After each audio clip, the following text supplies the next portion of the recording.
y avait à l'époque, mais il y en a plus.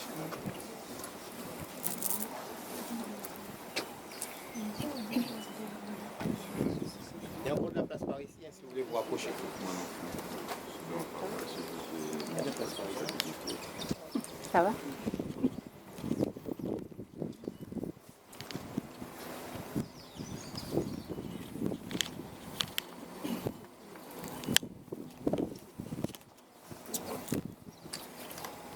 Nous nous trouvons sous la tombe de Camille, là où était également son épouse et son fils Philippe.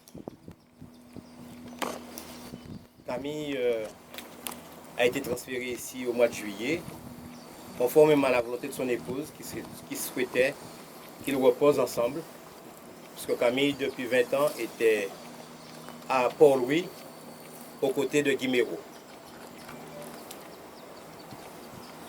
Camille repose ici, mais nous ne sommes pas en repos, parce que nous avons un combat à mener. Nous allons tout d'abord rendre hommage à Camille. Tiens, viens avec la photo. Viens par ici pour la voir.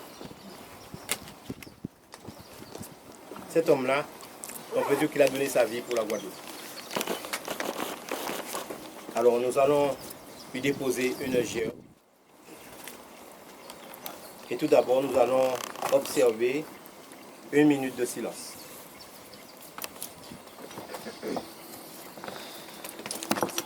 Je suis retrouvé la force de parler librement, donc j'ai écrit. Mesdames et messieurs, chers amis, chers parents, nous nous retrouvons ici ce matin pour marquer le souvenir de Camille, qui le 14 novembre 1999 fut lâchement assassiné à Port-Louis alors qu'il venait de se recueillir sous la tombe de son ami, de son frère Guiméro. Nous nous retrouvons ici ce matin pour dire haut et fort à la Guadeloupe tout entière, à la France et au monde, que nous avons perdu ce jour-là un être cher, dont les causes de la mort, toujours inexpliquées par la justice, nous laissent dans la douleur d'un deuil impossible. Nous nous retrouvons ici ce matin pour dire que nous dénonçons avec force tous ceux qui depuis 20 ans persistent à nier l'évidence de cet assassinat et affirment sans preuve aucune que Camille BHL se serait volontairement donné la mort. Revenons sur les faits. Ce dimanche-là, aux environs de 8h30, je suis appelé par son épouse Marie-Hélène qui m'informe qu'elle a été contactée par la gendarmerie de Port-Louis qui aurait retrouvé sur la plage du Souffleur la voiture carbonisée de son mari. Elle me demande de me rendre sur place afin de connaître les tenants et aboutissants de cet appel. Je me rends donc de Le Moule, où je réside, à la gendarmerie de Port-Louis. Là, à ma grande surprise, je suis retenu, quasiment en garde à vue, et suis interrogé sur Camille, sur ses activités, ses ennemis, ses soucis. À aucun instant, on ne m'informe de sa mort. Pressentant le pire, je ne peux que prévenir une de mes sœurs pour lui demander de protéger ma mère, malade, de toute intrusion téléphonique ou de toute visite inopinée dans l'attente de précision. Après environ 4 heures passées à la gendarmerie, je suis conduit par ces militaires aux pompes funèbres maréchaux et mis en présence d'un corps dont la partie supérieure est totalement calcinée, des pectoraux au sommet du crâne. Le reste du corps est intact. Il m'a alors demandé si je reconnais le corps de Camille BHL. Imaginez le choc. Il est méconnaissable, en position assise, les bras raidis comme tenant encore le volant de son véhicule dont il venait d'être extrait. Méconnaissable. Méconnaissable. Je ne peux dire quelque chose qu'après qu'un gendarme ait introduit sa main gantée dans la poche arrière de son pantalon qui est intact et qu'il en ait extrait un petit carnet ouvert que je reconnais et qui laisse apparaître l'écriture de Camille. Alors là, je le réexamine et arrive à supposer la courbe des arcades sourcilières, la forme des pommettes, et je leur dis, ça peut être lui. Comment expliquer que le seul membre de sa famille mis en sa présence ne puisse d'emblée le reconnaître, mais que tous les médias de Guadeloupe et de France hexagonale affirment depuis plus de 3 heures avant ce moment qu'il s'agit du professeur Berchel et qu'il se serait probablement donné la mort. Ma sœur reçoit des appels de condoléances en France et ne sait même pas qu'un drame vient de se produire à 8000 km de là.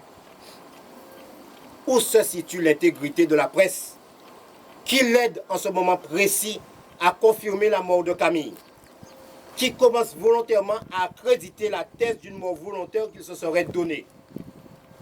J'affirme solennellement que le cadavre de Camille Berchel qui m'a été présenté ce 14 novembre ne pouvait être celui de suicidé, mais bien celui d'un assassiné. Le combat judiciaire. Juste 3 exemples pour vous montrer sa difficulté. Une fois la première vague d'émotion passée et que l'évidence d'un assassinat s'impose à sa famille, nous allons entamer un long combat pour demander à la justice de rechercher les causes de la mort de Camille. Après nos premières analyses, il devient évident que les premiers appels reçus ont un lien direct avec une chaîne de diffusion qui s'est mise en place. Si nous la remontons en recherchant à partir des numéros des appels reçus, les numéros qui ont été en contact avec eux, on remontera jusqu'à l'appel initial de Paul-Louis qui identifie à coup sûr l'exécution de Camille. Hélas, la commission rogatoire du juge ne sera exécutée que 3 mois plus tard, 1 an et 1 jour après le début de l'affaire. Et on nous indique simplement que plus rien ne peut être fait, car le gendarme s'est trompé, qu'il est arrivé trop tard à France Télécom, qui ne garde la trace des appels que pendant 1 an. Fin de l'histoire. Nous demandons qu'on soit expertisé le véhicule afin de déterminer si un engin incendiaire a pu être introduit dans le système de climatisation de la voiture. Seule partie du véhicule qui a été totalement détruite. Le juge d'instruction se propose d'envoyer la voiture à Lyon, dans un laboratoire de police équipé à cet effet. Celui-là même où fut expertisée la voiture de Jacques Mesrine, ennemi public numéro 1. Hélas, quelques jours après notre demande, par pure coïncidence, le garage nouvellement construit où était censée se trouver la voiture est totalement embrasé par un incendie et tous les véhicules qui se trouvaient à l'intérieur détruits. Fin de l'histoire? Non, car la voiture de Camille ne s'y trouvait pas. Pourquoi donc l'expertise n'a pas été faite?